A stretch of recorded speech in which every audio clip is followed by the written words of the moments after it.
तो चलिए स्टार्ट करते हैं आज का टॉपिक। आज हम फॉर्मूला डेरिवेट करेंगे एक सिंपल पेंडुलम के टाइम पीरियड का। डेरिवेशन आपके सामने है, इसको मैं एक्सप्लेन करूंगा। देखिए, सिंपल पेंडुलम में सबसे पहली चीज ये है पॉइंट ऑफ सस्पेंशन एस,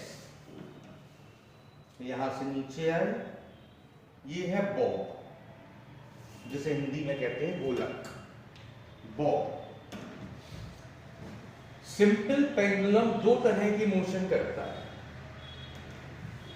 एक तो इस तरह से जाएगा दूर दूर तक, काफी लंबा, उस मोशन को कहते हैं ऑसिलेटरी मोशन। उसे एसएचएल नहीं कहते, सिंपल हार्मोनिक मोशन उसे नहीं कहते। क्यों? क्योंकि उसका डिस्प्लेसमेंट कर्व्ड हो गया,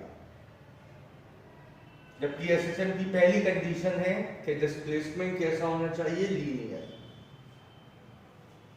ठीक, तो सिंपल पेंडुलम जब कर्व बनाता है तो उसे कहते हैं ऑसिलेटरी मोशन।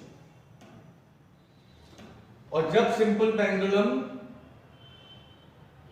लीनियरली डिस्प्लेस होता है, लीनियर डिस्प्लेस कब होगा? जब ये एंगल बहुत छोटा हो। कितना छोटा हो? जब ये एंगल 5 डिग्री से भी कम होगा तब डिस्प्लेसमेंट लीनियर होगा। और जब डिस्प्लेसमेंट लीनियर होगा तब पेंडुलम कौन सा मोशन करेगा? Simple harmonic motion. ठीक, तो सबसे पहली चीज एसएचएम के लिए क्या जरूरी है? पेंडुलम कब एसएचएम करेगा? जब उसका एंगल 5 डिग्री से कम, बहुत छोटा। दूसरी चीज बात करते हैं डेरिवेशन की। डेरिवेशन में सबसे पहला स्टेप हमें निकालना होता है रीस्टोरिंग फोर्स। आपको याद हो, स्प्रिंग वाले केस में रीस्टोरिंग फोर्स होता था F = -KY। क्या ये फॉर्मूला यहां भी लग जाएगा? तो आंसर है नहीं। क्यों? K क्या होता था? Spring constant. पेंडुलम में स्प्रिंग कांस्टेंट जैसी कोई चीज नहीं। तो ये फॉर्मूला केवल और सिर्फ केवल स्प्रिंग के लिए वैलिड था। अब हमें आज रीस्टोरिंग फोर्स पता करना होगा कौन सा है। तो उसके लिए हमने क्या किया? बॉब का वेट लगाया डाउनवर्ड्स, इस लाइन को आगे एक्सटेंड किया। ये एंगल थीटा, तो ये भी थीटा। mg को अगर हम कंपोनेंट्स में डिवाइड करें, जहां एंगल होता है वहां कॉस आता है, तो ये हो जाएगा mg cos थीटा। और इससे 90 डिग्री पर ये हो जाएगा mg sin थीटा। ठीक, अब आप खुद समझदार हो, कौन सा फोर्स mg cos थीटा या mg sin थीटा में से कौन सा फोर्स बॉब को वापस खींच रहा है? तो कौन वापस खींच रहा है? mg sin theta. मतलब रिस्टोरिंग फोर्स कौन होगा? F = -mg sin theta. यहां माइनस क्यों लगाया हमने? रिस्टोरिंग फोर्स डिस्प्लेसमेंट को क्या करता है? अपोज। यहां पेंडुलम आगे जाएगा तो एंगल इंक्रीज होगा, रिस्टोरिंग फोर्स एंगल को डिक्रीज कराएगा। तो ध्यान से देखिए, F जो है वो थीटा को अपोज कर रहा है, इसलिए माइनस साइन। ठीक, अब सुनिए एक बहुत काम की बात, जो आपका 11th और 12th दोनों में बहुत काम आएगी। जब कभी एंगल बहुत छोटा हो तो साइन थीटा और टेन थीटा के आगे से साइन और टेन हटा सकते हैं। जब एंगल बहुत छोटा हो तो जब चाहे तब साइन थीटा में से साइन हटा दो, टेन थीटा में से टेन हटा दो। ऐसा क्यों? ये आपको आंसर मिलेगा अपनी बुक में, पीछे जो ट्रिग्नोमेट्रिकल टेबल दी होती है उसमें आप देखोगे कि जितने भी छोटे एंगल होते हैं उन सब में साइन थीटा देखो चाहे थीटा बात बराबर होती है, टेन थीटा देखो चाहे थीटा बात बराबर होती है।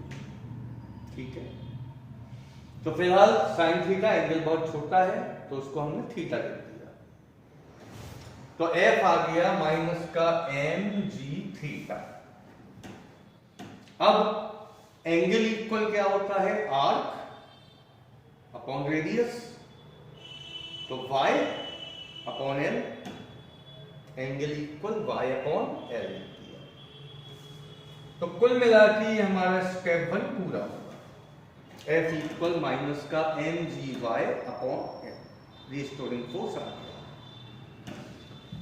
अब क्योंकि बॉब लीनियर मोशन कर रहा है, लीनियर मोशन में फोर्स इक्वल होता है मास इनटू एक्सेलरेशन। स्टेप 2 में यही सिखाया है आपको मैंने।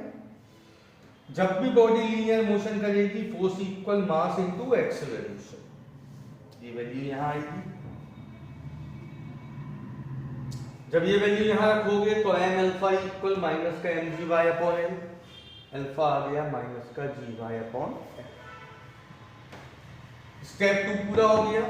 स्टेप 2 में हमें एक्सेलरेशन निकालना होता था। अब ये हमें क्या बता रहा है कि acceleration is directly proportional minus of displacement. Acceleration जब भी डायरेक्टली प्रोपोर्शनल आ जाए माइनस ऑफ डिस्प्लेसमेंट तो इसका मतलब प्रूव हो गया कि ये पेंडुलम क्या कर रहा है? एसएचएम। ये पेंडुलम एसएचएम कर रहा है। आप सब जानते हैं एसएचएम में टाइम पीरियड का फॉर्मूला था 2 pi under root displacement upon acceleration. Step 3, जब भी कोई बॉडी एसएचएम कर रही हो तो टाइम पीरियड का फॉर्मूला फिक्स है 2 pi under root y upon alpha, displacement upon acceleration. Alpha की value minus g y upon l यहां रखेंगे तो टाइम माइनस में आएगा, इसलिए माइनस साइन का यूज नहीं होता है।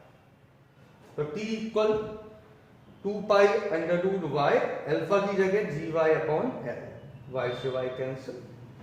ये आ गया formula for time period of a simple pendulum, 2 pi under root l upon c. कभी कभी फ्रीक्वेंसी पूछ ली जाती है तो इसको रेसिप्रोकल किया, टी की वैल्यू रखी 2 pi under root l upon जी में जी ऊपर चला जाएगा, जी आएगा। ये था derivation for time period of a simple pendulum. Note कर लीजिए। अगले वीडियो में हम इसके कॉन्सेप्चुअल क्वेश्चंस की चर्चा करेंगे।